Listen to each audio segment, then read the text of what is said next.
അപ്പം നമ്മൾ രാമായണം എന്തുകൊണ്ട് പാരായണം ചെയ്യുന്നു എന്ന് ചോദിച്ചാൽ ഏറ്റവും കൂടുതൽ തത്വചിന്തയുള്ളതും ഏറ്റവും ആദ്യത്തെ കാവ്യവുമായിട്ടുള്ള രാമായണം വായിക്കുന്നത് ഇത്രയും നാളും രാമനെ മറക്കാതിരുന്നതിൻ്റെയൊക്കെ കാരണം ഇതാണ്. നമ്മൾ എന്നും നാമം ചൊല്ലുന്നത് കൊണ്ടാണ്. രാവിലെ എന്താണ് അമൃതിന് വെക്കുന്നത്? സുപ്രഭാതത്തിൽ ആരെയും വിളിക്കുന്നത്? രാമനെയാണ് വിളിക്കുന്നത്. അപ്പോൾ രാമനാമത്തിലാണ് നമ്മൾ ഉണരുന്നത്. വൈകുന്നേരം രാമനാമം ചൊല്ലിയാണ് നമ്മൾ ഉണരുന്നത്.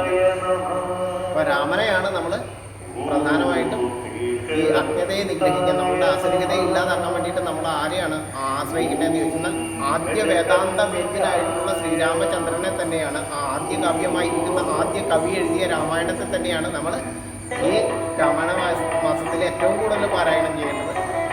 അന്നേരമാണ് നമുക്ക് യഥാർത്ഥത്തിൽ നമ്മളുടെ ഗുരുവിന് ഏറ്റവും വലിയ ജ്ഞാന അവതാരമാണ് നമ്മുടെ രാമൻ, കർമ്മ അവതാരമാണ് ശ്രീകൃഷ്ണൻ. അതുപോലത്തെ ഒരു മനുഷ്യരുണ്ടായിട്ടില്ല. നമുക്കെല്ലാം നല്ല കഴിവുകളുണ്ട്, നമ്മൾ അതിലേക്ക് പയ്യെ പയ്യെ നടന്നെടുക്കും, പാദത്തെ തൊടാൻ പാകത്തിന്. അപ്പം ഇത് ഒന്ന് നോട്ട് ചെയ്ത് വെക്കണം. എന്ന് വെച്ചാൽ എന്തുകൊണ്ട് രാമായണം വായിക്കുന്നു, ഒരു പണിക്ക് പോകാതെ രാമായണം വായിക്കുന്നു എന്ന് ചോദിച്ചാൽ അതാണ്. അർദ്ധരാത്രി ആയാൽ അമൃത് കഴിച്ചാലും അത് എന്തായിട്ട് വരും? വിഷമായിട്ട് വരും. അസ്തമയത്തിന് ശേഷം ഭക്ഷണം കഴിക്കാൻ പാടില്ല. അകസിലാണ് ആഹാരം കഴിക്കേണ്ടത്. നിശയിൽ നീഹാരമാണ്, വെള്ളമാണ് രാത്രിയിൽ കുടിക്കേണ്ടത്. അകസിൽ നേരത്തെ കാരണവർ സന്ധ്യയ്ക്ക് ശേഷം ഭക്ഷണം കഴിക്കില്ല, അസ്തമയത്തിന് ശേഷം ഭക്ഷണം കഴിക്കില്ല. അത് അനാരോഗ്യത്തെ സൃഷ്ടിക്കും. അപ്പോൾ അന്നേരം രാത്രിയിൽ വെള്ളം കുടിക്കാം. നിശയിൽ നീഹാരം, വെള്ളമാവാം.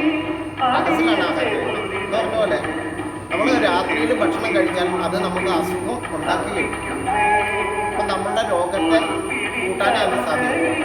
രോഗദ്വയങ്ങളുണ്ട്, മാനസികവും ശാരീരികവുമായിട്ടുള്ള രോഗം. ഇത് രണ്ടിനും കാരണമാകും അസമയത്തുള്ള ഭക്ഷണം.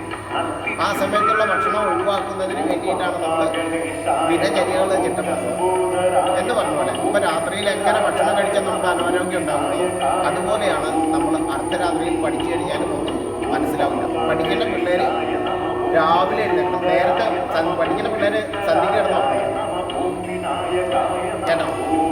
പഠിക്കുന്ന പിള്ളേർ സന്ധ്യയ്ക്ക് കിടന്നു എന്നിട്ട് 3 മണിക്ക് എഴുന്നേൽക്കണം. 3 മണിക്ക് എഴുന്നേറ്റ് കഴിഞ്ഞാൽ 3:30 ആകുമ്പോഴത്തേക്ക് നമ്മൾ ഫ്രഷായി റെഡിയായി കഴിഞ്ഞാൽ അതുപോലത്തെ ആളുകളെ കാണാൻ വേണ്ടിയിട്ടാണ് ലോകം കാണിക്കുന്നത്. എന്താ സംഭവം അറിയോ? രാവിലെ ഇവിടെ കുറച്ച് പേർക്ക് ആ ഗുണമുണ്ട്, പേരെടുത്ത് പറയുന്നില്ല.